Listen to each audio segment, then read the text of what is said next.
കൃഷ്ണനും രാധയും. യൂട്യൂബിലെ വിസ്മയം തിരശ്ശീലയിലും ആവർത്തിച്ചു. സന്തോഷ് പണ്ഡിറ്റ് സംവിധാനം ചെയ്ത ചിത്രം എല്ലാ തിയേറ്ററുകളിലും ഹൌസ്ഫുള്ളിൽ. ഇത് പടം മെഗാ ഹിറ്റല്ലേ? അടുത്ത കാലത്തൊന്നും കണ്ടിട്ടില്ല കേരളത്തിലെ ഒരു തിയേറ്ററിന് മുന്നിലും ഈ ആവേശം. സൂപ്പർ താരങ്ങളുടെ ചിത്രത്തിനല്ല, യൂട്യൂബിൽ വ്യാപകമായി വിമർശിക്കപ്പെട്ട പാട്ടുകളിലൂടെ പ്രസിദ്ധനായ സന്തോഷ് പണ്ഡിറ്റിന്റെ കൃഷ്ണനും രാധയും എന്ന സിനിമയ്ക്കാണ് യുവാക്കൾ തിയേറ്ററിലേക്ക് ഇടിച്ചുകുത്തിയെത്തിയത്. എവിടെ നോക്കിയാലും ആരാധകര് മാത്രം. കൊച്ചിയിൽ സിനിമ പ്രദർശിപ്പിക്കുന്ന കാനൂസ് തിയേറ്ററിന് മുന്നിലെ റോഡിൽ തിരക്ക് നിയന്ത്രിക്കാൻ ഒരു വേള പോലീസ് ഇറങ്ങേണ്ടി വന്നു. നീണ്ട ക്യൂവിനുള്ളിലേക്ക് ആളുകൾ നൂണ്ടിറങ്ങി. എനിക്കെന്ത് വിഷമം? എനിക്കൊരു വിഷമമില്ല. മലയാള സിനിമക്ക് നഷ്ടപ്പെട്ട പ്രേക്ഷകരെ ഈ സിനിമ തിയേറ്ററിലേക്ക് തിരിച്ചു വിളിച്ചിരിക്കുകയാണ്.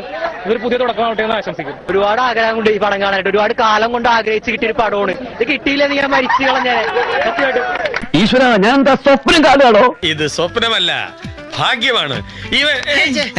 ഇവന്റെ ഭാഗ്യമാണ്. ഷോ തുടങ്ങും മുമ്പേ തിയേറ്റർ ഹൌസ്ഫുൾ. സ്ക്രീനിൽ കഥ, തിരക്കഥ, കല, ഗാനരചന, സംഗീതം, നിർമ്മാണം, സംവിധാനം എന്നിങ്ങനെ ടൈറ്റിലുകൾക്ക് താഴെ സന്തോഷ് പണ്ഡിറ്റ് എന്ന പേര് തെളിഞ്ഞതും കാതടപ്പിക്കുന്ന കരഘോഷം. അഭിനന്ദിക്കാൻ സത്യം പറഞ്ഞാൽ എനിക്ക് വാക്കുകൾ കിട്ടുന്നില്ല. സ്ക്രീനിൽ മുഖം തെളിഞ്ഞതും തിയേറ്റർ പൊട്ടിത്തെറിച്ചു.